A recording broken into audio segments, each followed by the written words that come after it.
The rain had been falling for hours, turning the Colombian border forest into a roaring, breathing creature of mud, thunder, and shifting shadows. Ryan Cooper stood on the porch of the rescue outpost, listening to the storm roll across the canopy like distant artillery. Even after years away from the battlefield, storms like this still made his pulse tighten. Out here, in the tangle of the Amazon's outer edges, memories didn't fade. They merely hid between raindrops.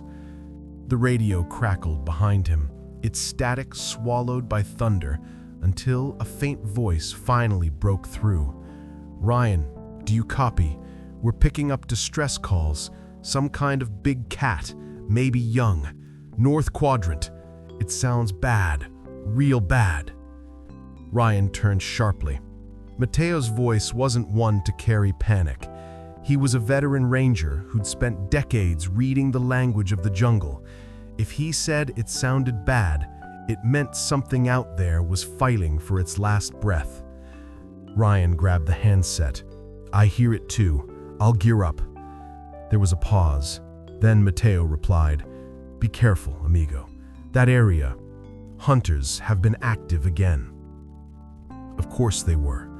Poachers loved nights like this, storms loud enough to bury gunshots, trails washed clean by morning. Insurance policies didn't exist out here. One wrong choice and you simply disappeared into the trees, your fate lost to mud and insects. Ryan checked the handgun holstered on his vest, not because he wanted a fight, but because he knew poachers rarely traveled with one out here either. A jungle this vast attracted all kinds of dangers, and you learned to respect each one. He pulled on his rain jacket, slung the medical pack over his shoulder, and stepped off the porch into the sheets of cold water. Lightning split the sky, lighting the path down to the old dirt trail. He could already hear it, the faint, broken cry of a creature somewhere deep inside the dark. The sound was desperate, frayed, weakening, the kind of sound a medic never forgets. It was the same kind of cry he'd heard from wounded soldiers long before he ever treated wildlife. He started walking, boots sinking into mud thick as wet cement. Every few steps, the jungle swallowed the path completely, forcing him to push through curtains of vines dripping with rain. Somewhere above, branches creaked under the weight of water, and Ryan felt that old instinct again, the one that told him danger didn't always roar, sometimes it whispered. Half a mile in, he clicked on his headlamp and forced himself deeper. The cry came again, longer this time, but fading at the end like the breath of something losing its strength.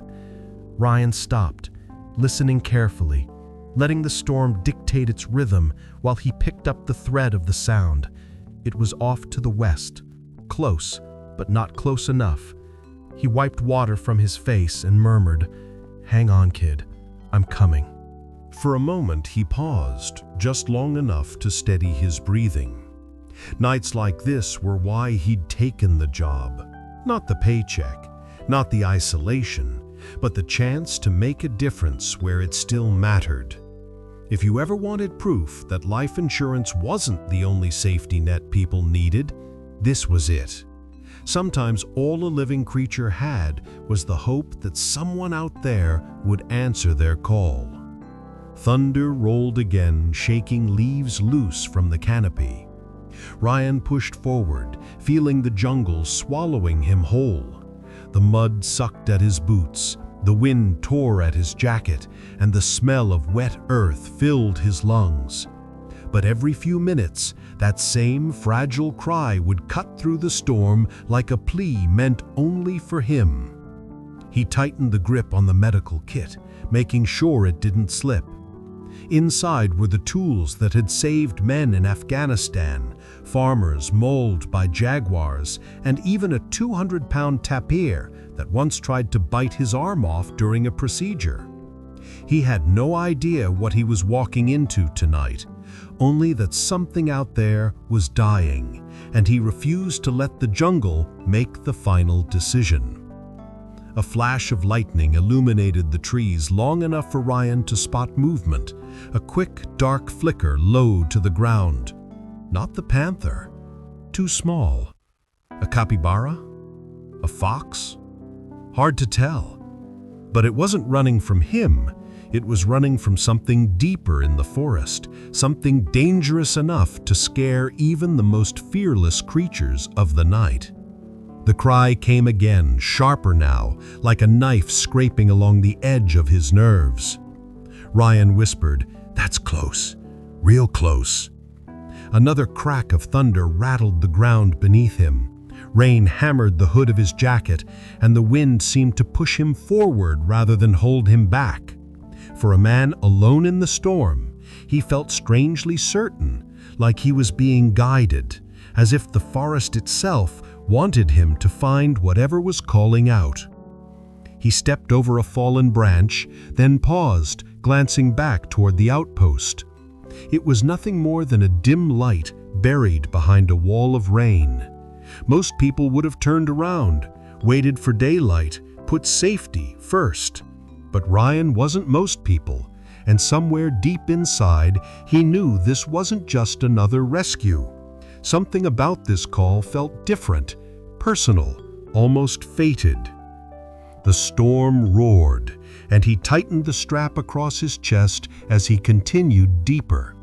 Before he disappeared fully into the black, he spoke softly into the storm, half for the animals, half for the people watching his journey unfold online. And if you're listening out there, if stories like this remind you that compassion still matters, don't forget to subscribe to Whispering Hearts. It helps us keep going into storms like these, one rescue at a time. Then the jungle swallowed him whole. He didn't know it yet, but tonight he wasn't just walking toward a wounded creature. He was walking toward the one being who would one day risk everything to protect him.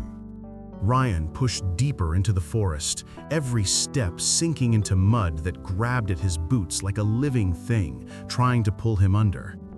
The storm showed no signs of easing. Rain hammered the leaves so hard, it sounded like thousands of tiny stones pelting the canopy. His headlamp flickered as he wiped water off the lens with the back of his glove, straining to catch the faint cry again.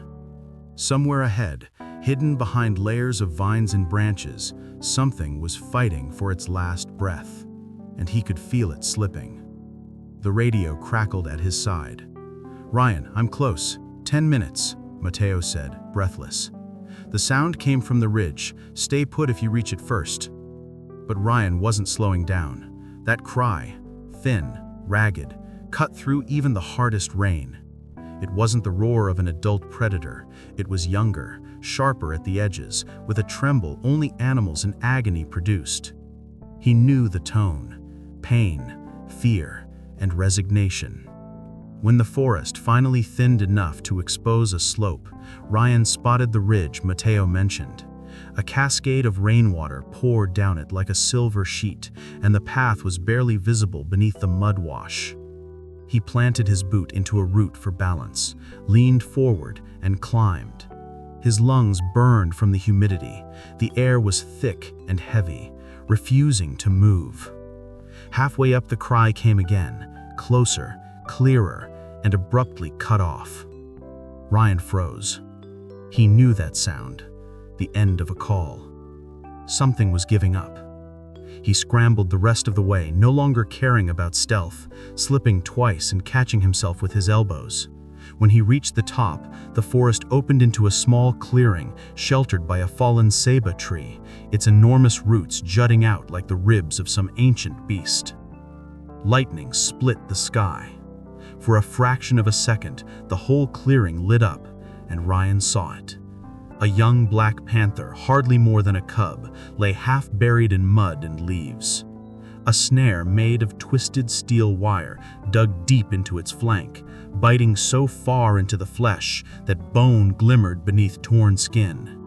Its hind leg was trapped in a brutal jaw-style clamp, rusted and stained with old blood from previous victims.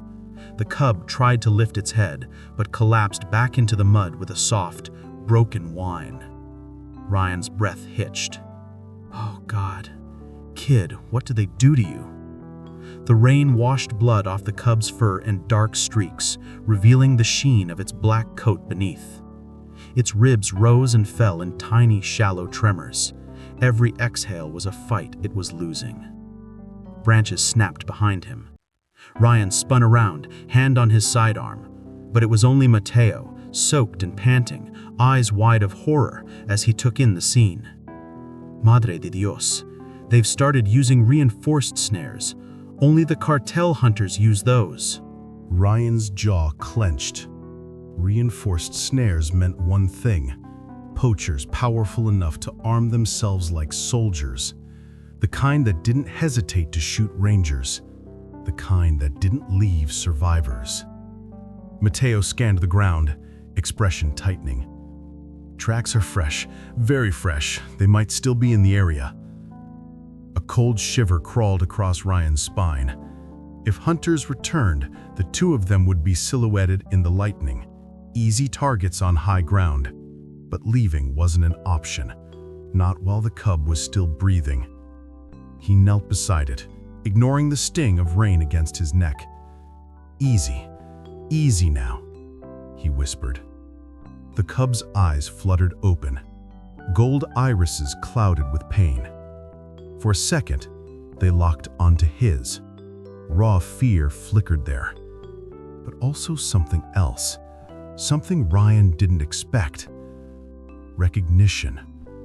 As if the little predator understood he wasn't another threat. "Ryan," Mateo urged quietly. "If the hunters return, we're trapped. They use this ridge as a funnel for their dogs. Then let's move fast." Ryan pulled the medical shears from his belt, sliding them gently under the wire digging into the cub's side. Even the slightest movement made the animal flinch violently. Its claws dug into the mud, trying to push itself away, but the clamp on its leg held it in place. "Hold its shoulders," Ryan said. Mateo hesitated. "It might bite." Ryan shook his head. "Not in this state. It's got nothing left." He wasn't wrong. The cub tried to growl, but only managed a hoarse rasp that trembled in the rain. As Mateo stabilized the cub, Ryan began cutting through the wire. The metal was thick, too thick.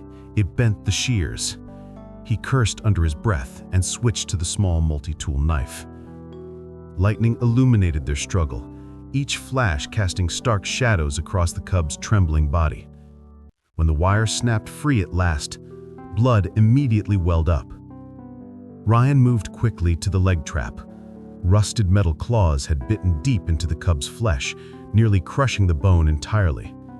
Mateo braced the trap with both hands, while Ryan pried it open with the knife and all his strength, rain pouring off his face.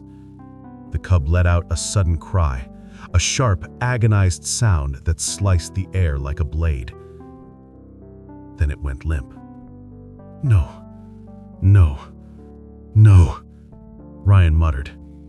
He touched its chest, weak heartbeat, but still there. The forest went quiet. Too quiet. Mateo stiffened. "Ryan, listen."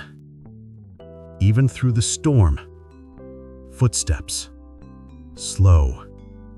Heavy. Human. More than one. A flashlight beam swept across the trees below. Ryan's mind raced. Hunters. Armed. Close. Mateo's hand hovered near his radio, but stopped. Any noise could betray them. Ryan slid his arms under the cub's limp body. Even injured, it was heavier than it looked, maybe 50 pounds, all muscle and waterlogged fur. His muscles screamed as he lifted it against his chest. The storm grew louder. A man's voice shouted something in Spanish. Another responded. Laughter followed. "They're checking their traps," Mateo whispered. "If they climb this ridge, "We'll be standing right in the open," Ryan finished. He swung the cub over his shoulder, gripping the medical pack on the other side, and nodded towards the darker part of the forest below the ridge. "Move. Now." And with the storm pounding around them, the two men ran, one carrying a dying black panther cub, the other scanning the trees for silhouettes with guns, while the hunters drew closer with each flash of lightning. The jungle had just revealed its darkest secret, and Ryan knew this was only the beginning. The rain didn't let up, not for a second. It hammered the jungle so violently that Ryan could barely hear his own breathing as he ran. The unconscious black panther cub slung over his shoulder like a lifeless shadow. Mud splashed high with every step, roots snagged at his boots, and branches whipped across his face. Behind him, Mateo kept pace, glancing back again and again as faint voices rose through the storm. The hunters were close. Too close. "Down this way," Mateo shouted over the thunder, pointing toward a narrow cut between two moss-covered boulders. "It'll hide our tracks." Ryan followed him without hesitation. The cub's body bounced against his shoulder with every stride, and each time he felt a faint shift, like a reminder that the young predator's grip on life was dangerously thin. Its breath was warm but shallow, uneven, the kind of rhythm medics recognize instantly. Fading. They slid down the slope, half falling, half scrambling. At the bottom they hit a small stream swollen by the storm. The water was icy and churned around their legs as they waded through. Thunder cracked overhead, drowning out the distant shouts for a moment, but Ryan knew the hunters were still somewhere in the maze of trees behind them. "Almost there," Mateo called. The outpost was still nearly a mile away, but the jungle around them grew denser, thicker, good cover if they needed it. Ryan shifted the cub's weight, tightening his grip as he pushed through a curtain of vines. "Stay with me, kid," he murmured. "Don't check out on me now." The cub didn't respond. Its body was limp, heavy, its head dangling against his chest as rainwater dripped off its whiskers. The leg that had been caught in the trap swung loosely, a terrible sign. They moved fast, but every step felt like a countdown. The storm was pushing the hunters in random directions. If one beam of light swept across them, it would be over. When they finally reached the dirt path leading back to the outpost, Ryan could see the dim yellow glow of the porch light flickering through the rain. Relief washed over him, but only for a heartbeat, because the cub made a sound then. A soft, weak whine. Ryan froze. The cub was slipping deeper, its breathing stuttered like an engine running out of fuel. "Move!" Mateo barked, realizing the same thing at the same moment. "He's crashing!" They ran toward the outpost, splashing through puddles, skidding over slick stones. As soon as Ryan reached the steps, he rushed inside and laid the cub on the metal exam table. The air inside was stale and smelled faintly of disinfectant, damp wood and diesel from the old generator in the corner. Ryan flicked the overhead lamp switch. The bulb flickered once, then steadied into an anemic glow, good enough to work by. "Mateo, shut the door and kill the porch light. If the hunters are still nearby, we don't want to advertise ourselves." Mateo obeyed, plunging the room into a dim, metallic half-darkness, lit only by the surgical lamp. Ryan slipped into autopilot, the old military mode where adrenaline sharpened everything into precision. Tourniquets, sterile gauze, disinfectant, sutures, clamps, IV line, antibiotics.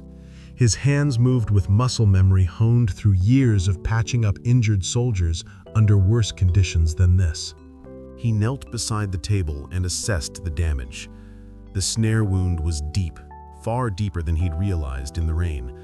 The wire had cut all the way into the muscle, nearly reaching bone. Infection had already started. The leg trap had mangled the hind limb badly, but Ryan refused to accept the idea of amputation. Big cats didn't survive long in the wild on 3 legs. "You're not losing this," he muttered. "Not tonight." He shaved the fur around the wounds, disinfected everything, and injected a small dose of pain medication and antibiotics. The cub twitched weakly, letting out a soft, metallic growl that broke midway, turning into a shallow wheeze. "You fight like hell, okay?" Ryan whispered. "You made it this far." As Ryan worked, the generator coughed ominously. The lights dimmed for a second. Mateo snapped his head around, cursing under his breath. "Don't die on me," Ryan said. "Not to the cub, but to the generator. Not during this." The machine sputtered again, but steadied. Ryan inserted the IV needle into a vein in the cub's front leg and taped it down. Fluids began dripping into the line, giving the young panther the hydration it desperately needed. He cleaned the snare wound thoroughly, flushing out dirt, rust, and clotted blood. When he pressed a clean pad to the flesh, the cub flushed in pain, but didn't have the strength to resist. The sight made Ryan clench his jaw. They did this to a baby, a kid barely old enough to hunt. Monsters. Thunder boomed, shaking the windows, and the generator hiccuped again. Mateo checked the window slit. "No movement outside, but we should hurry. If they followed our tracks—" "They won't," Ryan said, but he wasn't completely sure. He turned to the mangled hind leg. The clamp had crushed tissue badly.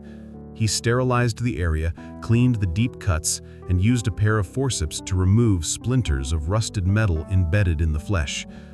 The cub's breathing hitched again.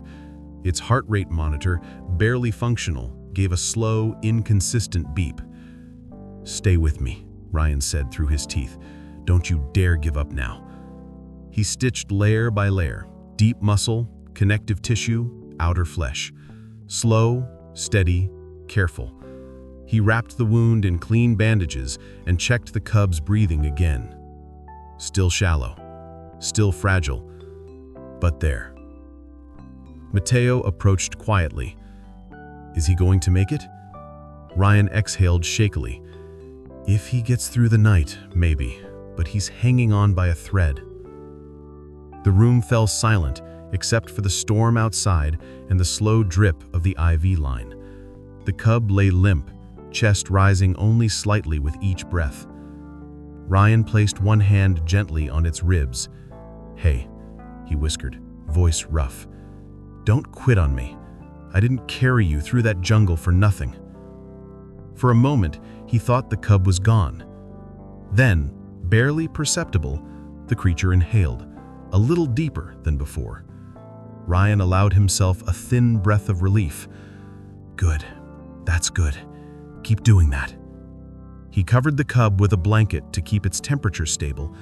The storm outside continued raging, but in this little room, the world was distilled into a single fragile heartbeat and the man trying to keep it alive.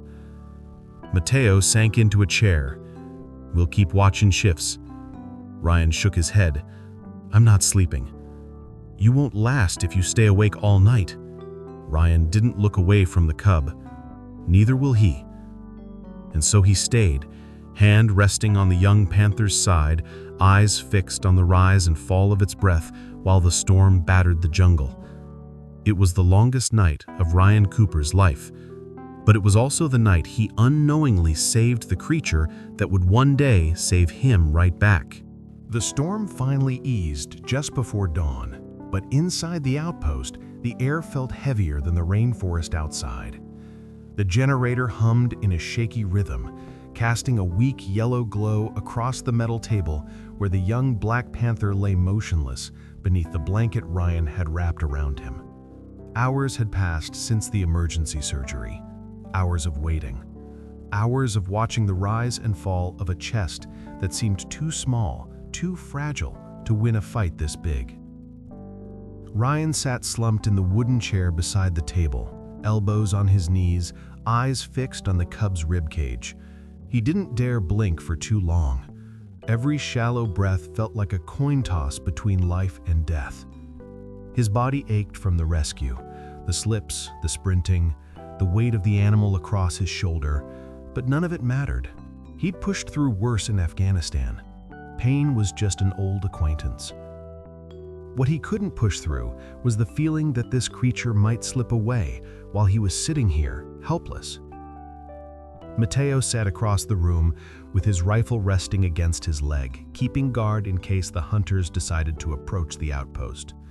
He'd slept for maybe 20 minutes, then insisted on taking watch again.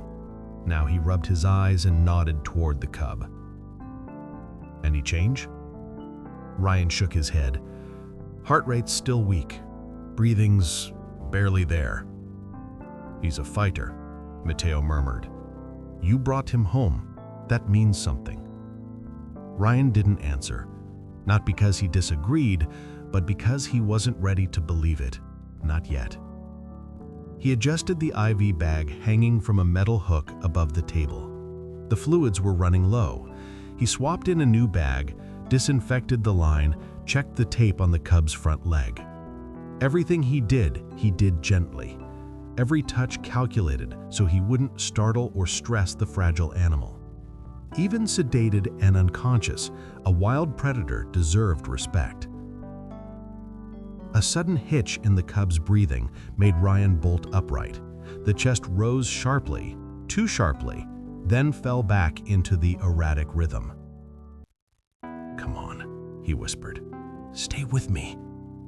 He placed two fingers lightly beneath the cub's jaw, feeling for the pulse. It fluttered, faint and unsteady. But there, still there. It reminded him of a soldier he'd treated once, a young kid who'd lost too much blood after an explosion. Same pulse, same shallow breathing, same fight. Ryan swallowed hard as the memory resurfaced. Back then, the kid had looked at him with the same fear he saw in the panther's eyes earlier that night. The fear of a life slipping away before it ever really began. "You're not dying on this table.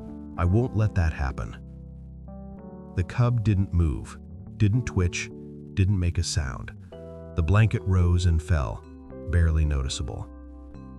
Morning light filtered through the slats of the outpost window, turning the room a washed-out gray.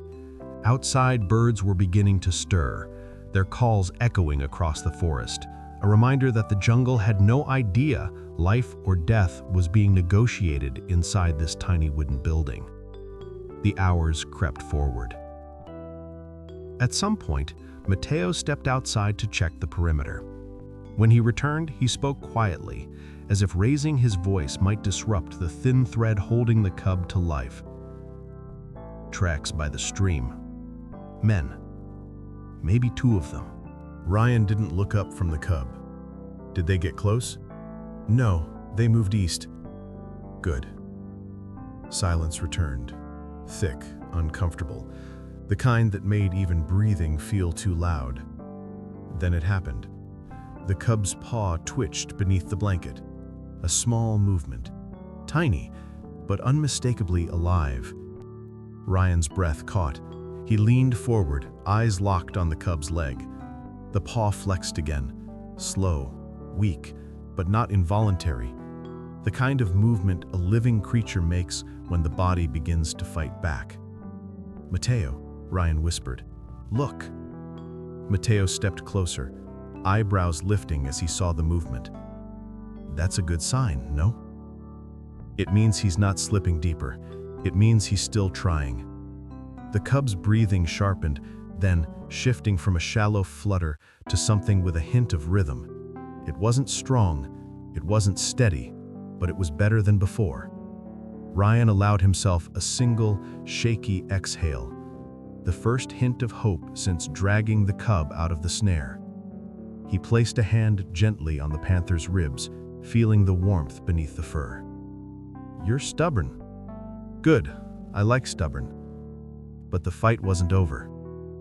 By mid-morning, the cub began trembling, tiny tremors that rippled through his muscles. Fever. Infection. Ryan reached for the thermometer to confirm what he already feared.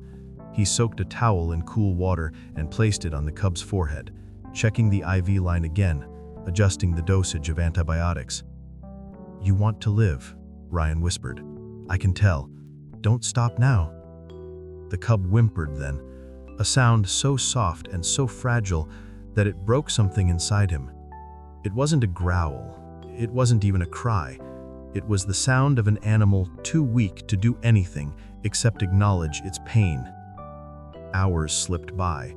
Noon arrived. Rain finally tapered into a mist drifting through the trees. Then, as Ryan leaned over to replace the towel, the cub's eyes opened. Just a sliver. Golden, glassy, but open. The pupils tightened slightly in the light. The cub blinked once, slowly, then looked at Ryan, not past him, not through him, but at him. For a moment, everything else disappeared. The storm, the hunters, the exhaustion.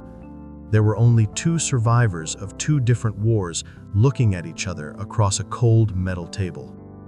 Ryan spoke barely above a whisper. "Hey there, kid." The cub didn't move, but its gaze stayed locked on his. Those eyes weren't wild, they weren't angry. They were tired, scared, and aware. A connection. A quiet recognition. A tiny step into trust. Before Ryan could say anything else, the cub's eyes drifted shut again, but not in collapse, more like a body finally allowing itself to rest. Mateo exhaled. "He knows you saved him."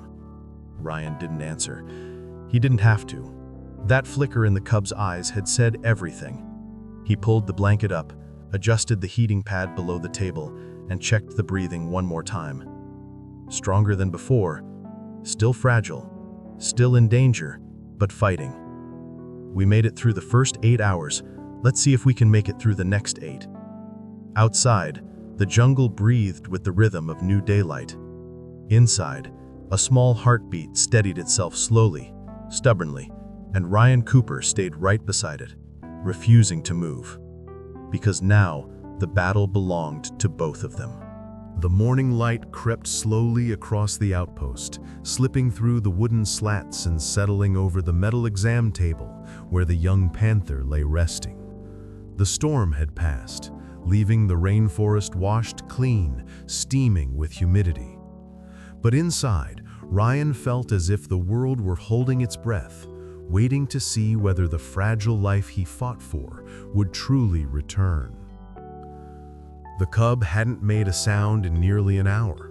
Its breaths were shallow but steady, and the tremors had eased. Ryan stood beside the table, exhausted but alert, sipping lukewarm coffee he barely tasted. His clothes were still damp from the night's rescue, his hands stiff from hours of work, but every sense he had was focused on the small, dark shape beneath the blanket. Around mid-morning, the cub began to stir. Not a twitch, not a jerk of pain, but a slow shift, its paw flexing, claws barely extending, then retracting. Ryan lowered the coffee and leaned closer. "That's it. Easy now." As if hearing him, the cub's eyelids fluttered. For a second, they opened only halfway, revealing the faintest glint of gold beneath the matte black fur. Then, slowly, the eyes opened fully. Ryan froze. Those eyes, sharp, tired, and impossibly aware, locked onto him with a clarity that didn't belong to an animal half dead 12 hours earlier. It wasn't the look of a wild predator ready to strike, nor the unfocused stare of a creature still drowning in pain. It was something else. Recognition. The cub's gaze didn't waver, didn't dart around the room. It held Ryan as though studying him, trying to place the memory of a face seen through darkness, rain, and agony. Ryan felt an unexpected warmth rise in his chest. "Hey there. Welcome back." He didn't move closer. He knew better. Big cats, no matter how young, didn't appreciate having their space invaded. But the cub didn't recoil, it didn't growl. It simply stared at him with an intensity that felt almost human. Mateo, standing a few feet away cleaning equipment, noticed. "He's really looking at you, amigo." Ryan nodded slowly. Yeah, he sees me. He gently lifted the edge of the blanket, checking the bandages. The cub tensed, but didn't strike or lash out. That alone surprised him. A wounded jaguar or panther would normally react with claws first, questions later. But this cub only watched with those unwavering golden eyes. As Ryan reached for the IV line to adjust the drip, the cub moved again, not violently, just enough to press its chin slightly upward as if following his hand. You're curious. That's good. Curiosity means you're still fighting. Mateo chuckled under his breath. Or he planning how to eat you when he can stand again? But Ryan barely heard the joke, because something else happened then. Something subtle, but enough to make his breath pause in his chest. The cub's gaze shifted downward, landing on the long scar running from Ryan's elbow to his wrist, a pale, jagged memory from a battlefield explosion. The cub blinked slowly, its eyes lingering on the old wound as if understanding, on some instinctual level, that the man beside it had survived pain too. Ryan felt the tiniest prickle of goosebumps. You're not the only one with scars, kid. The cub's eyes softened. Not literally. Cats didn't emote the way humans did, but the intensity faded just a little, replaced by something Ryan could only describe as acceptance. He lowered his hand, palm open, letting it rest a few inches from the cub's foreleg without touching. The cub didn't retreat. Instead, its whiskers twitched, and it took a slow, deliberate breath. "Shadow," Ryan said quietly. "Yeah, you look like a shadow." Mateo looked up. "Shadow?" Ryan gestured to the cub's sleek black coat. "He moves like one, and he survived like one." The names settled into the room, and somehow it felt right, like the first piece of a larger story clicking into place. Shadow watched him for a long moment, then finally blinked, slow, heavy, deliberate, a gesture big cats sometimes used to show they weren't a threat. Ryan blinked back instinctively, surprised by how natural the motion felt. "There you go," he murmured. "That's trust, or at least something close to it." The cub exhaled softly, laying its chin back on the blanket. Its eyes remained half open, still watching him, as if afraid closing them meant letting go of the only familiar presence it had left. Ryan pulled a stool closer and sat beside the table. "I'm not going anywhere." Hours passed, but Shadow didn't look away from him for long. Every time Ryan moved, adjusting the IV, changing the bandage, checking the stitches, the cub followed him with his gaze. No growling, no snapping, no fear. Only quiet awareness. By late afternoon, Shadow managed to lift himself slightly, using his good leg for support. The movement was painful. His breath hitched. He sank back down. "Easy," Ryan whispered. "You try that again later." As night approached, Ryan dimmed the overhead lamp and replaced it with a small battery lantern. Soft, warm light to keep Shadow calm. Mateo retired to the far corner, rifle across his chest, drifting in and out of sleep. But Ryan stayed awake. Shadow's golden eyes tracked him as he moved about the room. Those eyes were no longer clouded by shock. They were awake, intelligent, a little wild, but grounded by something else. Connection. "You made it through the worst of it. Now we start the real work." Shadow blinked slowly again, unmistakable now. A gesture that didn't belong to fear or anger, but something far more rare between man and predator. Understanding. Ryan couldn't explain why it felt so important, but he whispered it anyway, almost as if making a promise neither of them fully understood yet. "I've got you, Shadow, and one day, maybe you'll have me too. The lantern flickered, the rainforest hummed, and for the first time since pulling the young panther from death's grip, Ryan felt something strange and steady settle into his chest. A beginning. Shadow's recovery moved faster than Ryan expected. Within a week, the cub's breathing had stabilized, his fever had broken, and the deep wounds, though still raw, showed the first signs of knitting together cleanly. But healing brought something else with it: restlessness. Shadow wasn't built for confinement. Every day, for hours at a time, he paced the far side of the enclosure, claws scraping softly against the concrete floor, tail flicking with growing irritation. Even injured, he radiated a kind of coiled power, like a storm waiting for the first thunderclap. Ryan knew the moment was coming when Shadow would challenge the invisible line between caution and trust. That moment arrived late one afternoon. Ryan stepped into the enclosure to change bandages and refresh the bedding. Shadow sat at the back of the cage, watching him with unblinking golden eyes.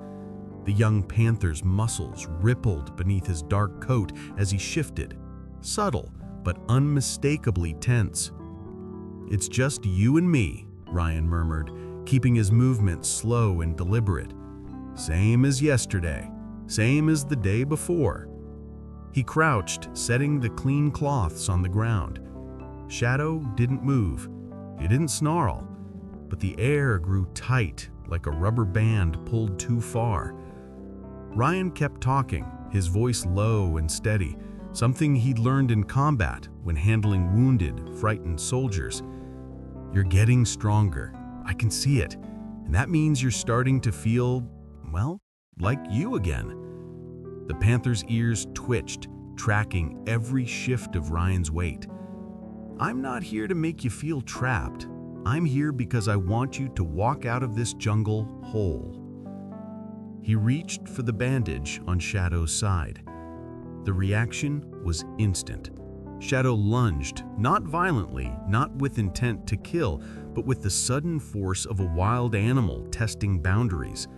His paws hit the concrete beside Ryan's boots, claws still sheathed, but close enough that Ryan felt the brush of fur against his pant leg. Shadow's breath burst in a sharp hiss, hot against Ryan's neck. For a split second, instinct screamed at Ryan to jerk back, but he didn't. He froze, not out of fear, but choice. The battlefield had trained him for moments like this, when tension hung by a single thread and the wrong movement snapped it clean. His heart hammered, but his voice stayed low. "Easy," he whispered. "If you wanted me dead, you wouldn't have warned me first." Shadow's jaw opened, teeth bared in a soft threat, but his paws never rose. Instead, he leaned in, nose brushing the fabric of Ryan's shirt, sniffing, learning, searching for the truth behind the scent. Then, just as quickly, Shadow nipped the edge of Ryan's sleeve.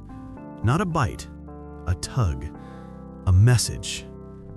Ryan exhaled slowly. "You're saying you don't trust me turning my back yet. Fair enough." Shadow released the sleeve and pulled back a few inches, settling onto his good leg. His tail tapped the floor, slow, rhythmic, thoughtful. This wasn't aggression. This wasn't panic. This was a test. Ryan lowered his gaze, not submissive, but respectful. "You get to set the pace, but I'm not going anywhere." He resumed working on the bandage, moving carefully, narrating what he was doing as if Shadow could understand every word. And maybe, just maybe, Shadow understood more than most people would believe. He held still, muscles twitching only slightly as the bandage peeled away from healing flesh. Even Mateo, watching through the bars from outside, whispered, "Santa Maria, he could have taken your arm." Ryan didn't look away from Shadow, but he didn't. When the new bandage was secured, Ryan sat back on his heels. Shadow stayed close, too close for comfort in any normal circumstance, but Ryan didn't retreat. Instead, he shifted slowly and lowered himself to the floor, legs crossed. Shadow tilted his head. "Yeah," Ryan said quietly. "I know. A human sitting this close is probably the stupidest sight you've ever seen."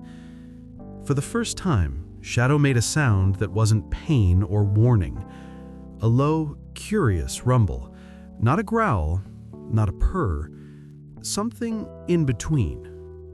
Ryan's lips curved slightly. "You're talking to me. That's progress." Shadow edged forward until he was near enough for Ryan to feel the faint warmth of his breath. The cub examined him again. Face, hands, the old scar running down his forearm. Then, with unexpected gentleness, he pressed his head lightly against Ryan's knee. A gesture unmistakable in its meaning. A truce. A beginning. Ryan felt something tighten in his throat. He placed one hand on the floor beside him, not daring to touch Shadow, not yet. "You and me, kid, we're figuring this out." Shadow gave one last slow blink, then limped back to the bedding and curled into a tight, safe coil, eyes still watching Ryan, but no longer weighing him as a threat. "You passed this test?" Mateo murmured from the doorway. Ryan stayed seated, heart finally easing into a steadier beat. "No," he whispered. "We passed it." For the first time since dragging Shadow out of the rain-soaked jungle, Ryan sensed the fragile shape of something real forming, something that didn't belong in textbooks or training manuals. Mutual trust. A bond beginning to root. And though neither of them knew it yet, this was the moment that would one day turn a rescued cub into the most loyal protector Ryan Cooper would ever have. By the time Shadow's wounds had healed enough for him to put weight on his injured leg, the outpost felt too small to contain him. The enclosure that once kept him alive now made him pace like a storm trapped in a bottle. Every few hours, he pressed his shoulder against the gate, testing its strength, eyes restless. It swung open with a soft metallic groan. Shadow didn't leap, didn't charge, didn't flee. Instead, he froze. One paw lifted, suspended in the air. Rainforest sunlight spilled into the enclosure, painting the floor in warm golden patches. Shadow sniffed the air, chest rising and falling with anticipation. Ryan stepped back, palms open. "It's your choice, kid." For a tense moment, Shadow remained motionless. Then, slowly, he stepped through the doorway. The transition from cage to freedom was silent but monumental. His muscles flexed as he limped forward into the fenced-off rehabilitation yard. A half-acre of trees, brush, a shallow stream, and soft earth designed for convalescing animals. The canopy above shimmered with green light, and for the first time since the night of the rescue, Shadow felt the touch of the forest on his fur. He stopped only a few feet in, turning his head towards Ryan. Those golden eyes held questions, gratitude, and something like expectancy. I'm coming," Ryan murmured, stepping into the yard. Shadow waited for him. That alone was enough to make Mateo swear under his breath. The young panther moved through the undergrowth with cautious steps, testing his strength, rediscovering the way his body carried him when not pinned by pain. Ryan trailed at a respectful distance, letting Shadow set the pace. Every time Shadow stopped to sniff a rock or scrape his claws lightly against a fallen branch, he'd turn, checking that Ryan was still there. It wasn't affection, not quite. It was confirmation. Shadow wasn't alone. Near the far end of the enclosure, the cub paused, staring at the fence that separated the rehab zone from the true wild. Thick rainforest stretching endlessly into shadowed green corridors. A place he belonged to by birthright. A place he could reclaim with time. But instead of approaching the fence, Shadow turned back and settled beside Ryan, lowering his body to the ground with a soft grunt. Ryan sat next to him on the damp earth, leaving just enough space for dignity, but close enough that Shadow could feel his presence. "You'll get there," Ryan whispered, "just not today." It was a peaceful moment, until it wasn't. The crunch of gravel outside the front gate sliced through the calm. Shadow's ears perked, his head snapped up. Ryan stiffened, rising to his feet as a dusty Jeep pulled into view through the trees. No one was scheduled to visit today, and the jungle didn't care much for unannounced guests. A woman stepped out. Tall, athletic, hair tied back in a dark braid, a worn leather satchel slung over one shoulder. Her expression was sharp but intelligent, the kind that could cut through nonsense with one raised eyebrow. Her badge glinted as she approached the porch. Dr. Anna Morales, veterinary officer, newly transferred, rumored to be brilliant, rumored to be blunt, and very much not expecting to find a full-grown Black Panther cub lounging 20 feet away. Ryan barely reached the yard entrance when she froze in her tracks. "Tell me," she said, voice flat, "that the thing sitting behind you is a statue." Ryan turned halfway, blocking Shadow with his body. "He's not a statue." Anna stared at him like he had announced he was raising a tiger in his living room. "You're in a wildlife rescue station, not a circus. Why is that animal not sedated, and why are you in open space with it? He's healing, and sedating him every day would kill him." Shadow rose slowly at the tone of her voice, silent, fluid, alert. "Do not move," Anna hissed, eyes flicking toward Shadow. Ryan held out a calming hand, not to Anna, but to Shadow. The tail swished once, twice, then settled. His ears remained perked, eyes fixed on the stranger. "He's reading her," Ryan murmured, trying to understand if she's a threat. "Oh, fantastic. I walked into a personality test with a killing machine. He's a cub. He's a predator," she corrected sharply. "A powerful one." Shadow took one silent step forward. Anna stepped back so fast she nearly tripped. "Easy," Ryan said softly. "He's curious, not aggressive." "Curious?" Anna scoffed. "Ryan, that's a Jagarundi on steroids. One wrong move and he'll tear you open from collarbone to stomach." Shadow tilted his head, studying her voice, her scent, her posture, assessing. Ryan placed himself fully between them, meeting Shadow's gaze. "It's okay. She's with us." Shadow responded by lowering his head, muscles relaxing, but his eyes never left Anna. Anna finally exhaled. "This is insane and incredibly dangerous." "You're not wrong," Ryan admitted, "but he's alive because we gave him this chance." She pressed her lips together, her professional instincts clearly battling with her disbelief. "I need to evaluate his condition, and I need to understand how in the name of God you've earned enough trust to stand that close to him without losing a limb." Ryan gave a small, tired smile. He didn't have anyone else. For the first time, something softened in Anna's expression. Shadow limped closer and brushed the side of his face, lightly, against Ryan's hip, claiming him, affirming the bond. Anna stared. "He's choosing you?" "Yeah, I noticed." But even as the moment settled, Ryan felt something deeper shifting beneath the calm. Because now, for the first time since the rescue, the outpost wasn't just home to him and Shadow. There was a new voice, a new presence, a new tension in the delicate balance between man and predator. And neither Ryan nor Shadow knew yet whether this stranger would become friend or foe. Anna spent her first few days at the outpost watching Shadow with the uneasy caution of someone who respected wildlife but trusted logic more than miracles. She documented everything: feeding habits, weight gain, range of motion. But what she couldn't document, what she struggled to admit even to herself, was the strange bond forming between Ryan and the young Black Panther. Shadow followed Ryan the way a half-wild dog might follow a rescuer, close enough to intervene, far enough to maintain pride.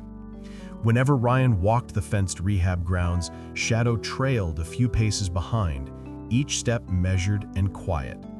And though Anna insisted Shadow should be treated like the dangerous predator he was, even she couldn't ignore the way he watched Ryan's every move with a protective awareness. "He's imprinting on you," Anna muttered one morning as she scribbled notes on her clipboard, "and I don't know yet if that's going to save you or get you killed." Ryan just chuckled. "Maybe both." But fate didn't wait long to give her an answer.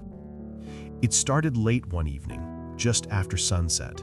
The sky still glowed faint orange over the treetops as Ryan stepped out to shut down the generator for maintenance. Shadow padded behind him, his dark coat blending into dusk until he seemed to disappear between one blink and the next. The outpost porch was slick with humidity, the wooden steps still damp from an afternoon rainstorm. Ryan walked down the steps, reaching toward the generator box, and then a flash of movement caught Shadow's eye. A coiled shape, half hidden under the lowest step, still, silent, waiting. Ryan had no idea it was there. Shadow did. Before Ryan's foot touched the bottom step, Shadow exploded into motion, his body silent as a thrown spear, a black streak cutting through the twilight. He slammed into Ryan's legs with a force that knocked him sideways into the dirt. "What the— Shadow!"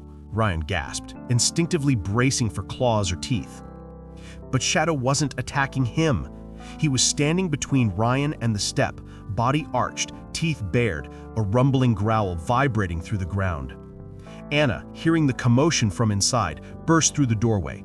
"Ryan, what's he doing?" Shadow swiped at the step with a lightning-fast strike. The boards rattled. Something hissed, a dry, chilling sound. Anna paled. "Look!" A green pit viper unfurled from under the step, tongue flicking, eyes like polished gold coins. If Ryan had stepped down just a second earlier, the snake would have struck directly into his ankle.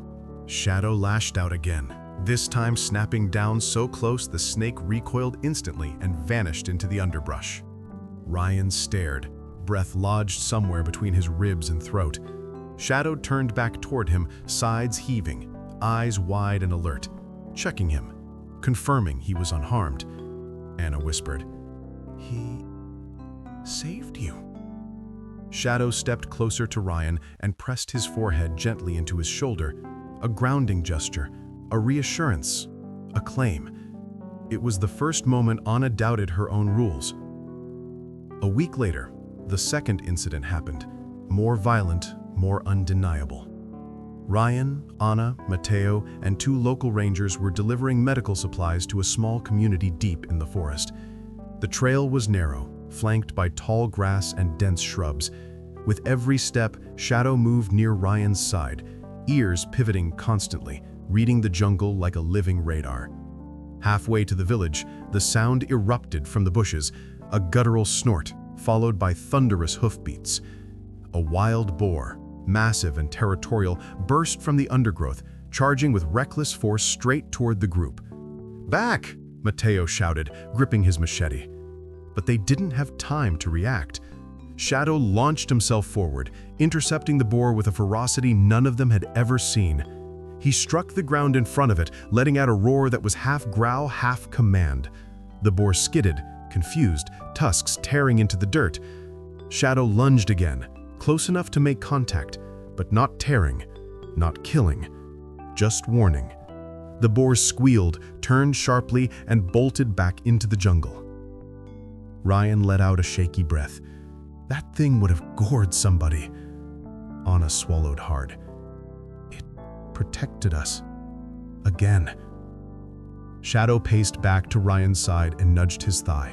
No demand, no pride, just a silent assurance.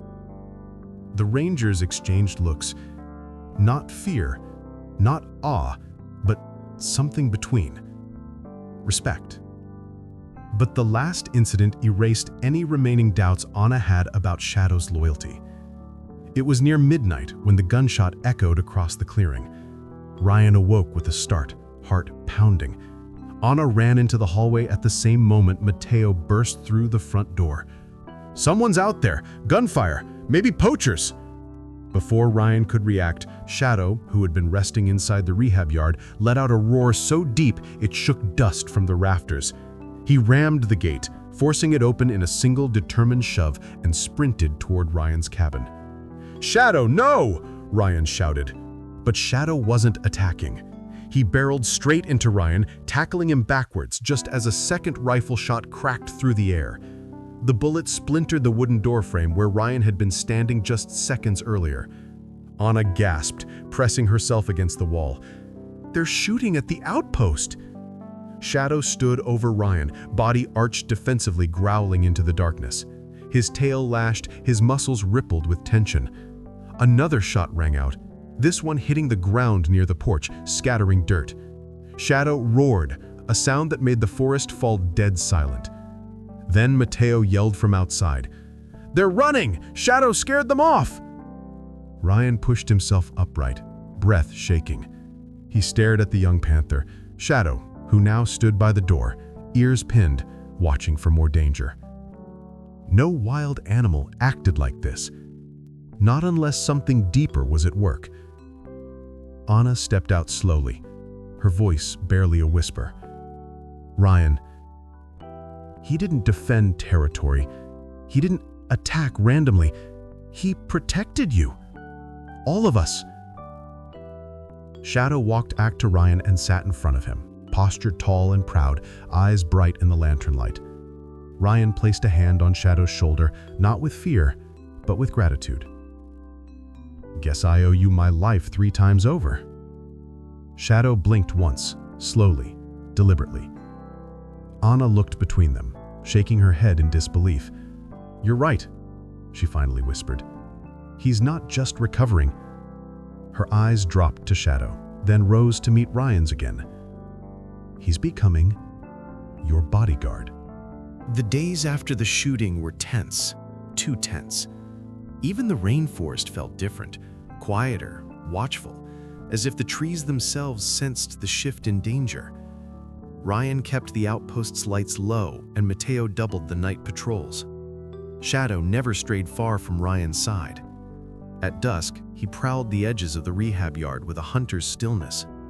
At dawn, he rested on the porch steps like a dark sentinel carved from obsidian. But despite the calm on the surface, something gnawed at Ryan. The poachers shouldn't have known where the outpost was, certainly not when Ryan was near the door that night. Someone gave them information, someone inside their own operation, and Ryan's mind kept returning to the same name, Luis Carvajal, the senior ranger who'd worked the region for years, respected by the administration, trusted by most of the team, including Mateo. But lately, something was off. Luis's patrol logs didn't match his GPS tracks. He always seemed to find damaged fences second, never first. And he avoided Shadow with an unease that went beyond caution, more like guilt. Ryan didn't want to suspect him, but the pieces were starting to align in ways that made his stomach twist. One muggy afternoon, Anna stormed into the lab holding a folder of printed logs, her jaw set. "Ryan, I need you to look at this." He was sterilizing equipment when he saw her expression. "What's wrong?"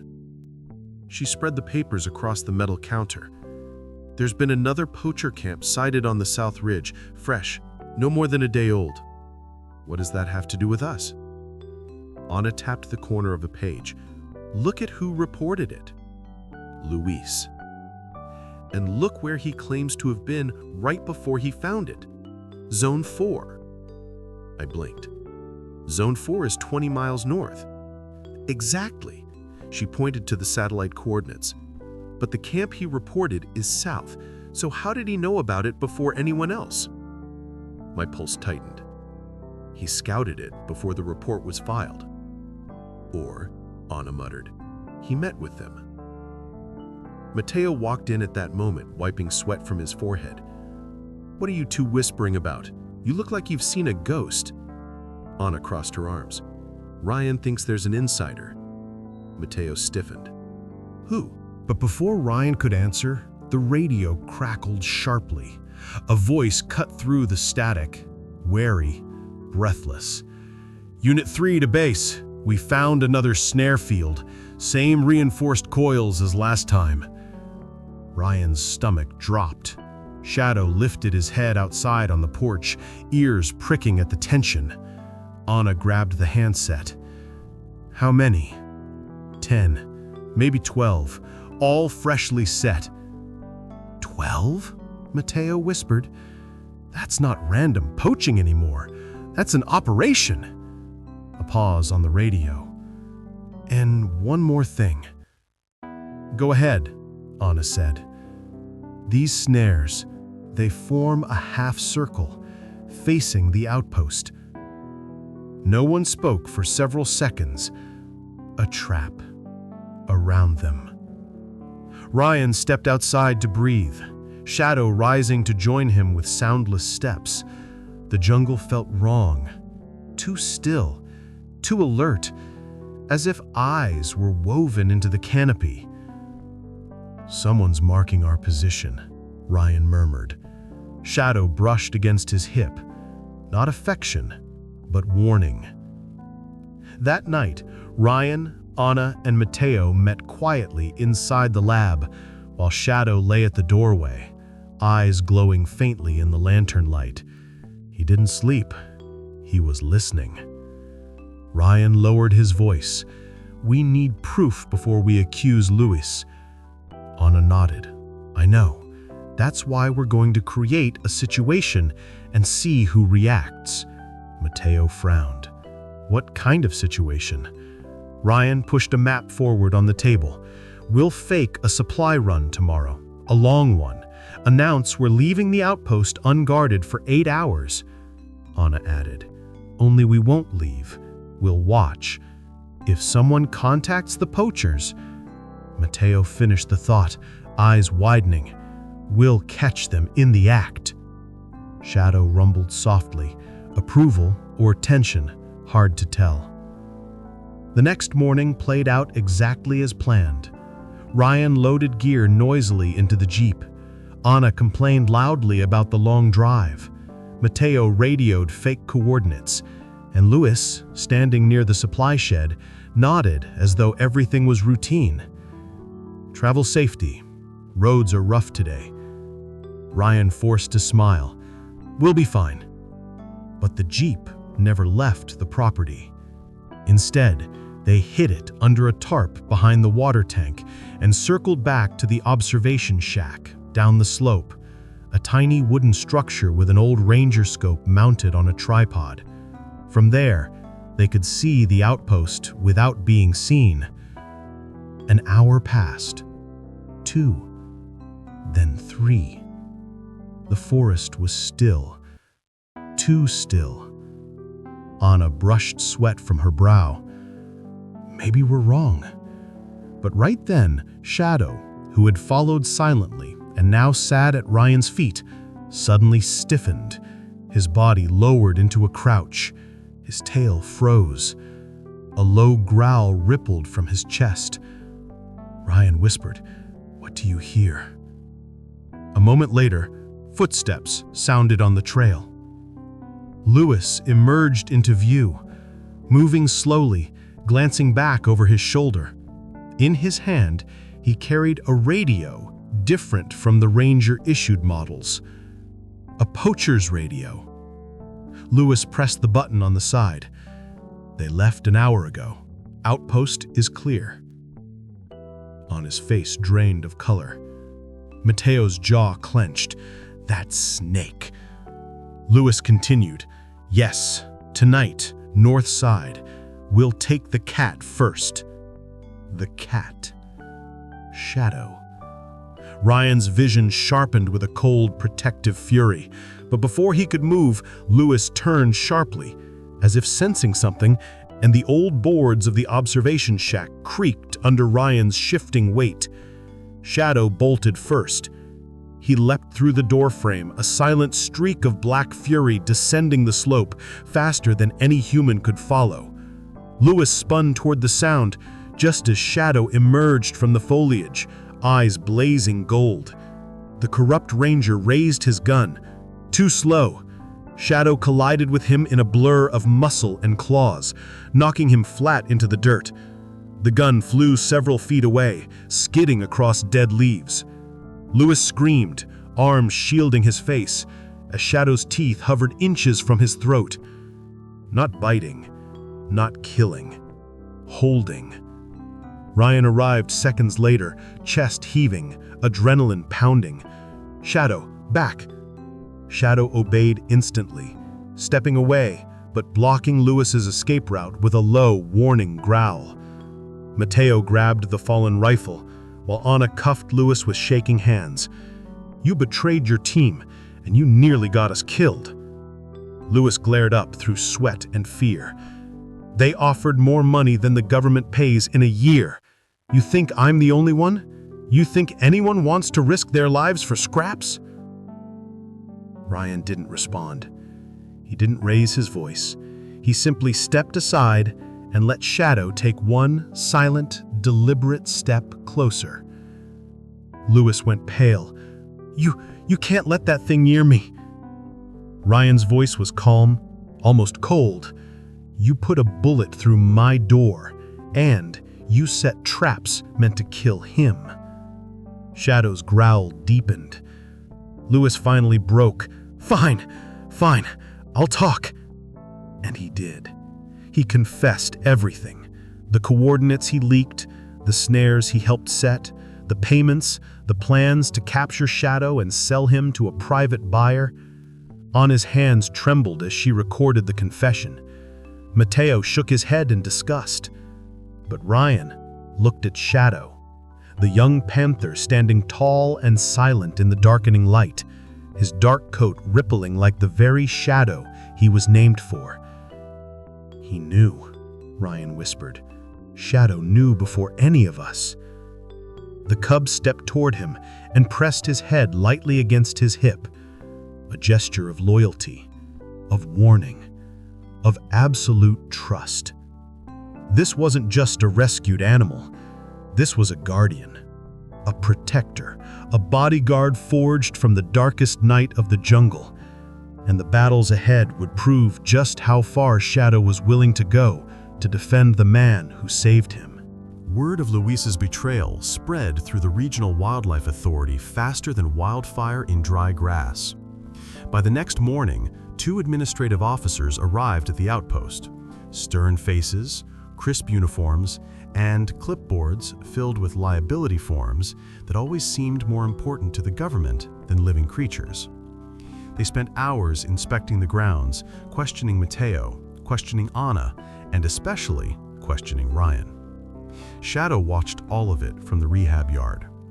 He sat like a silent obsidian statue beneath the shade of a ceiba tree, golden eyes fixed on every unfamiliar human who entered his territory. He didn't roar, didn't pace, didn't threaten. But there was a stillness about him, a controlled tension that made each official glance nervously over their shoulder. And they weren't wrong to be nervous. Shadow understood something was happening, and he didn't like it. Ryan leaned against the porch railing while the officers conducted their final inspection. His jaw was tight, his palms itched with worry. Anna stood beside him, arms crossed, eyes following Shadow's movements. "They're not here to help," she murmured. Ryan exhaled slowly. "I know." The lead official, a tall man with a perpetually annoyed expression, approached them. "Mr. Cooper, after thorough examination, we've reached a conclusion." Ryan braced himself. "The panther is a liability." Anna stepped forward immediately. "Shadow is recovering. He's bonded with Ryan. He's shown no unprovoked aggression." The official raised a hand. "Dr. Morales, we've reviewed your notes. Those incidents you documented, snake, boar, gunman, yes, impressive behavior, but it also confirms something else." He glanced toward the yard. "A wild apex predator has imprinted on a human. That's dangerous, unpredictable, Irresponsible. Ryan's jaw clenched. Shadow's not dangerous to people he trusts. That's the problem. He doesn't trust anyone except you. That makes him unmanageable. Another officer approached with a folder. The board's decision is unanimous. The animal will be transferred to the U.S. Wildlife Exhibition and Rehabilitation Center in Houston. Anna blinked. A zoo? You're sending him to a zoo? A state-of-the-art facility, the officer corrected, as if that softening made it less cruel. It'll be showcased in our anti-poaching awareness campaign, a symbol of resilience. A marketing prop, Anna snapped. Ryan barely heard them. His heartbeat felt like it was coming from somewhere outside his body. He's not ready for captivity, he said flatly. His leg's not fully healed. He still needs open space to rebuild muscle. The official's tone hardened. He won't last in the wild, and he certainly won't stay tame forever. Anna stepped closer to Ryan, lowering her voice. Ryan, if they take him now, he'll break. Physically, mentally. He won't understand why you're gone. Ryan stared at the men gathering equipment, tranquilizer guns, thick ropes, reinforced crates. Everyone moving with the cold efficiency of people who had done this before. They're expecting resistance, he whispered. From Shadow? Anna asked. Ryan shook his head. From me. The officers entered the yard with long tranquilizer poles and nets. Shadow rose immediately, shoulders rolling in a low, silent warning. He didn't growl, he didn't charge, but his tail flicked once, a sharp, tense motion. Ryan stepped forward before the officers got too close. Stop, he said firmly. You're stressing him. Step aside, the officer ordered. We're authorized. Ryan didn't move. Shadow's eyes locked onto the men with the tranquilizer guns.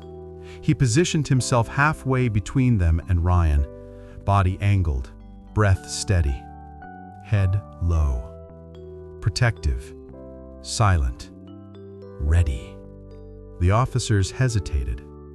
Anna stepped beside Ryan. If he feels threatened, he could lash out. Let Ryan calm him before you— No, the official snapped. We need him secured. One officer raised the tranquilizer rifle. Shadow snarled, a low, guttural sound that vibrated through the ground. The forest answered with silence. Mateo swore under his breath, Bad idea, bad idea. Ryan stepped directly into the path of the rifle. Point that at me and see what happens. The officer froze. Sir, move. Shadow sees that gun and you pull the trigger, he'll think you're attacking me. As if proving the point, Shadow moved closer, brushing his flank against Ryan's leg. One officer whispered, He's guarding him, like a dog. No, Mateo replied, like a brother. Tension thickened the air. Rain clouds gathered overhead, though the sky was still bright. The officials stepped backward, regrouping. Fine, new plan. Tonight, a team returns at midnight, this time without warning. Anna's eyes widened. You're not giving him time to prepare? That's cruel. It's protocol. As the officers marched back towards their jeep, Shadow followed their movement until they disappeared down the trail. Only when the engine noise faded did he relax, shoulders dropping as he lay beside Ryan's boots. Ryan sank to his knees, resting a hand gently on Shadow's neck. I won't let them take you, he whispered. Shadow closed his eyes, leaning into his touch. Anna knelt too. They'll tranquilize him if they have to, even break down the gate. Not if he's not here, Ryan murmured. Shadow lifted his head, sensing the shift in his voice. Ryan stroked the sleek black fur, feeling the young panther's breath rise and fall beneath his palm. I'm helping him disappear. Into the deep forest, just until the board loses interest. He can stay close. He already knows how to hide. He's been doing it his whole life. Anna stared at him. If they find out, I'll lose my job. I know. Mateo joined them, lowering his voice. Ryan, are you sure? Ryan looked into Shadow's golden eyes. Eyes that once held fear. Eyes that now held loyalty. Eyes that had watched him through pain, storms, and gunfire. I owe him more than a cage. That night, long after sunset, Ryan opened the far gate of the rehab yard, the gate that led into the untouched rainforest. Shadow stood beside him. No fear, no confusion, only understanding. Ryan whispered, "Stay nearby, stay hidden, and stay alive." Shadow stepped forward into the darkness, then paused, turning back for one heartbeat. A slow blink, a silent promise. Then he disappeared into the jungle, swallowed by the same shadows that had once nearly killed him. Ryan stood alone at the threshold, the ache in his chest sharp and deep. Anna stepped up beside him.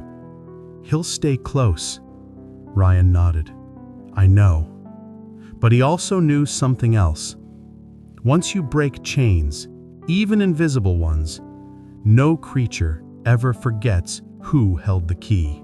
For the first time in weeks, the outpost felt unbearably empty. The silence wasn't peaceful. It was the kind of silence that settles after something living has slipped away into the dark. Ryan stood at the far gate long after Shadow had vanished, hand resting on the wooden post that still held the warmth of the young panther's body. The forest beyond looked like a black ocean, thick and endless. Anna approached quietly. Come inside. They'll be here in less than 3 hours. Ryan didn't move. He won't go far. Not tonight. No, she said gently. He won't. But he did not return. Not for food, not for water, not even to test his boundaries. Shadow had melted into the wilderness like smoke. And it was that absence, cold, instinctive, wrong, that made Ryan's skin crawl as the hours crept toward midnight. The poacher retention unit arrived exactly when the officials had promised. Though officials was now a generous term, these men were not the clipboard kind. They wore tactical black, boots heavy, expressions harder than the rifle barrels strapped to their chests. Government contractors, not conservationists. Mr. Cooper, the lead man said, voice curt. Step aside. We'll handle the extraction. Extraction. As if Shadow were a malfunctioning device. As if a creature that bled, hurt, feared was just cargo. Anna bristled. He isn't here. Sure he isn't, the man replied. Animals don't vanish. He's hiding. You've all been interfering.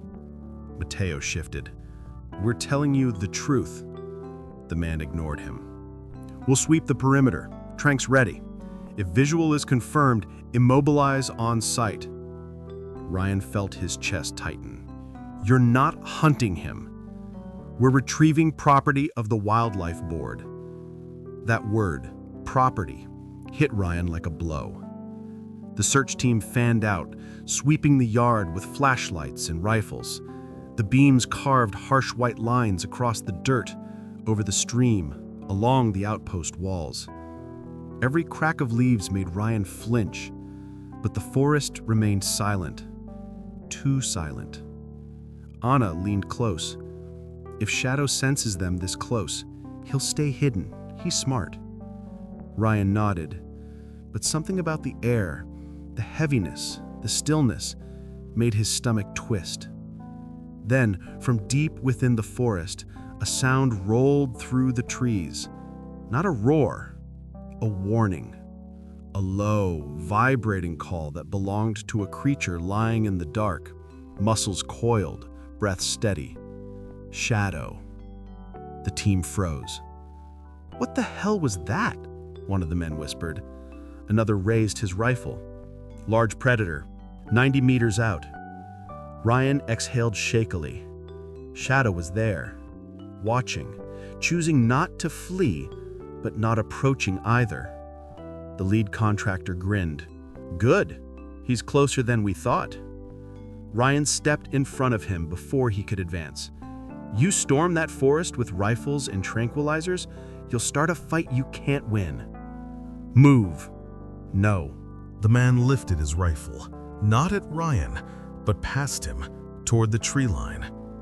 And that was the moment everything changed. The forest erupted, not in attack, but in movement. Birds shot upward from the canopy. Branches shuddered, leaves shaking violently. A warning tremor rippled through the roots. Shadow stepped out. Not fully, just one paw at the edge of the brush, then the glint of a golden eye. His body remained cloaked in darkness, only his gaze visible. He wasn't threatening. He was watching Ryan, reading him, waiting. Ryan's breath caught. "Shadow, don't come closer." The contractor didn't wait. He raised the tranquilizer rifle. Shadow's posture shifted in an instant, head lowering, tail flicking upward in that precise, predatory angle that meant danger was a breath away. But Ryan moved faster. He stepped directly between the rifle and the shadows. "If you fire, it hits me first." The man snarled. "Get out of the way." Ryan didn't move. "You're not dragging him into a cage." The contractor lowered the rifle an inch, then motioned sharply to the rest of his team. "Circle around," he commanded. "We'll flush him out." Anna gasped. "Are you insane? He'll defend himself." "That's the idea." "I won't let you," Ryan growled. "You don't have a choice." But he did. Just not the kind that kept everyone safe. The first team moved along the left side of the outpost. Shadow backed deeper into the brush, but did not flee. The second team crept from the right, rifles raised, nets ready. Shadow's tail twitched, his muscles stiffened. He was preparing the fight, and Ryan knew with brutal certainty, if Shadow fought, someone would die. "Stop!" Ryan shouted. "Pull your team back!" But the lead man ignored him. A tranquilizer dart fired. The sharp whistle cut through the air, straight toward the spot where Shadow's eye glowed in the darkness. At the same instant, Shadow burst forward, faster than the dart's trajectory. Ryan didn't think. He didn't plan. He threw himself toward the shot. A black blur intercepted him. Shadow slammed into Ryan's side, knocking him out of the dart's path. The dart thudded into a tree, quivering. Shadow stood over Ryan, lips curled, growling with a depth Ryan had never heard. Protective, furious, primal. The contractors shouted in panic. "He charged!" "No, he's protecting the man!" "Fire again, now!" Ryan scrambled to his feet. "Don't shoot, he's defending me!" But the forest itself seemed to rebel. Branches snapped overhead. A second panther-like form moved through the canopy. A jaguarundi cried out in warning. Birds exploded from branches. The jungle had erupted into chaos. Shadow paced between Ryan and the men, forcing them back with sheer presence, not violence. His growl dropped into a deep rumble that vibrated through the soil. The lead contractor raised his weapon again, determination hardening his face. "Last chance," he barked at Ryan. "Move now, or I take the shot." Ryan looked at the man, then at Shadow. Then he realized there was only one choice left. He stepped backward, into the forest, into Shadow's world. Shadow pressed close to him, keeping his body aligned with Ryan's. The message was clear. If Ryan went into the forest, Shadow went with him. If Ryan stayed, Shadow stayed. They were a unit now. Anna shouted after them, panic in her voice. "Ryan, what are you doing?" "Keeping him alive," he called back. Shadow led the way into the dense undergrowth. The forest swallowed them both, darkness wrapping around them like a protective cloak. Behind them, the contractors hesitated. Not one dared cross the threshold into the wild. The lead man cursed, "We'll track him at dawn." But his team didn't move. Not after the forest itself answered Shadow's roar. Ryan could hear their fear. They would not follow him. Not tonight. Shadow guided him deeper, each step confident, steady, protective. When they reached a small clearing lit by moonlight, Shadow finally stopped. He nudged Ryan's hand with his head, gentle, reassuring. Ryan let out a breath he had been holding since the dart fired. "You saved my life again," he whispered. And the forest, alive and pulsing around them, seemed to echo with one undeniable truth. Shadow was no longer a cub who needed rescuing. He was a guardian, a protector, a bodyguard. And this time, he wasn't going to let anyone take Ryan away. Dawn in the rainforest is rarely quiet, but that morning, the world held its breath. The mist drifted low through the trees as Ryan followed Shadow deeper into the heart of the jungle, past roots twisted like ancient hands, past moss-covered stones glowing pale green in the early light. Every branch, every rustle, every distant cry felt sharpened, alive.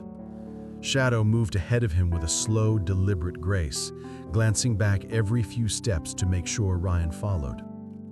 Ryan's boots sank into the damp earth. "Where are you taking me, kid?"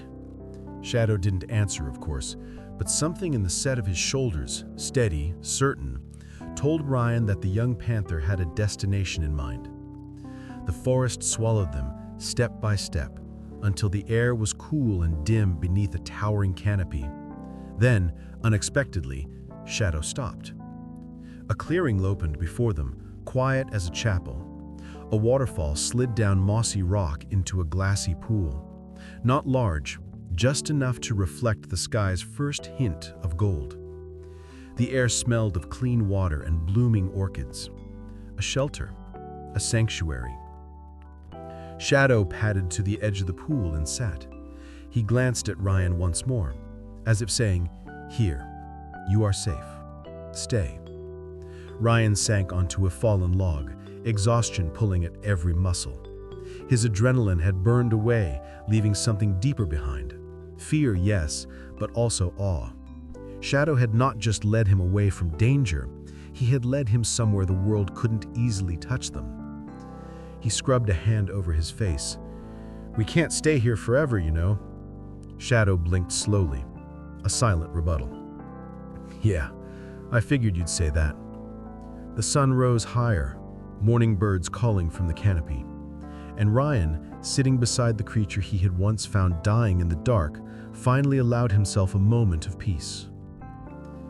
By late morning, Anna and Mateo were deep in damage control. Back at the outpost, the contractors stormed around with detection gear, cursing the thick undergrowth, complaining about interference and arguing among themselves. The forest made fools of them. Every time they thought they had a trail, it vanished beneath the heavy morning mist.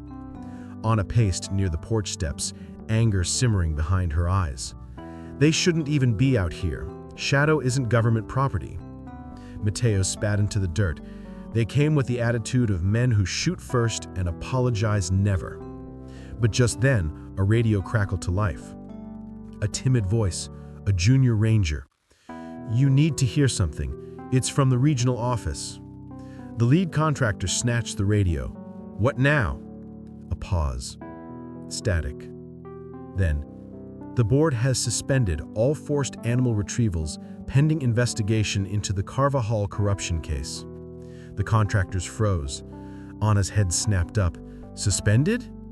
Yes, effective immediately. The lead man went pale with rage. You're telling me we wasted a full tactical mobilization for nothing? Stand down, the radio repeated. Return to base. Anna exhaled, relief crashing into her so fast her knees nearly buckled. Matteo laughed. Ryan bought us just enough time. The contractors muttered curses, packed their gear, and left the outpost in a storm of gravel and dust.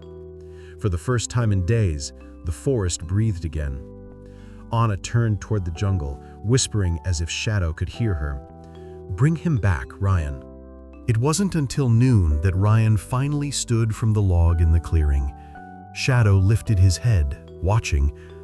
I need to go back, Ryan said softly. They're gone, for now, at least.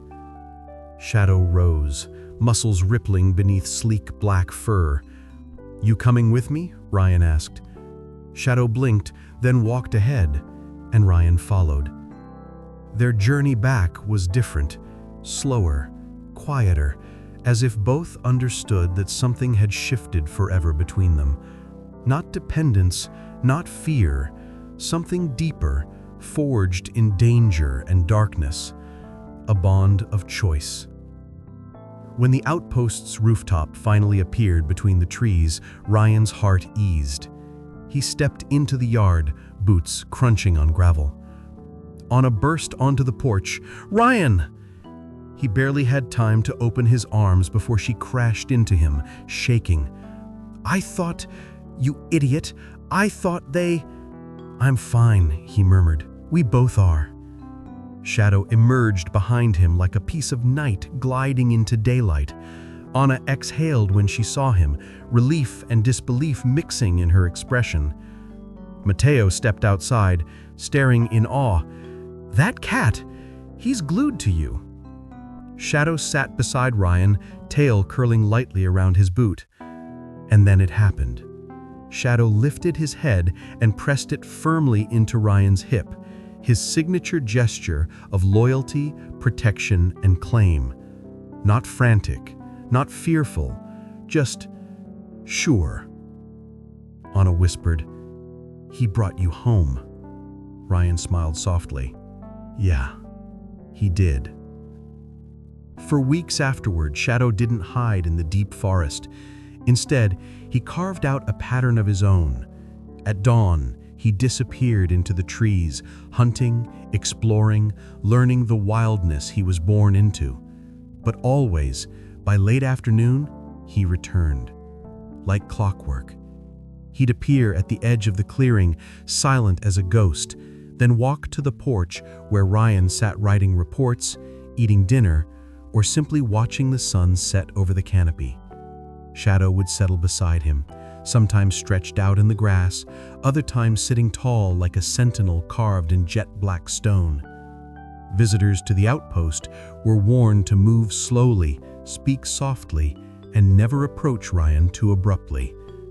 Not because Shadow was dangerous, but because Shadow had chosen his person. And a Black Panther's loyalty was a force no one could buy, break, or command. Months passed. The forest healed from poachers. The outpost regained its quiet heartbeat, and Shadow grew. Stronger, larger, unmistakably powerful. One evening, as Ryan finished packing equipment for a long-range survey, he felt eyes on him. Turning, he found Shadow standing at the edge of the clearing, moonlight catching the faint silver sheen developing along the young panther's shoulders. Heading out early, Ryan told him. Long route, about 3 days. Shadow blinked. Then, unexpectedly, he stood and moved toward him. Ryan froze. You're coming? The panther brushed against him gently, then turned toward the forest trail, waiting. Ryan chuckled softly. A bodyguard who sets his own schedule. Shadow rumbled in response, deep, warm, and unmistakably affectionate. Together, they walked into the rainforest, man and panther moving in easy rhythm, shadows shifting around them like a living curtain. And as they disappeared into the deep green wild, Ryan understood something he had never dared believe back in the early days of stitched wounds and quiet fear. Shadow had not simply been rescued, he had chosen. Chosen life. Chosen freedom. Chosen the forest. And chosen Ryan. A dying cub saved by chance had become the guardian he never expected, and the most loyal bodyguard the jungle had ever seen.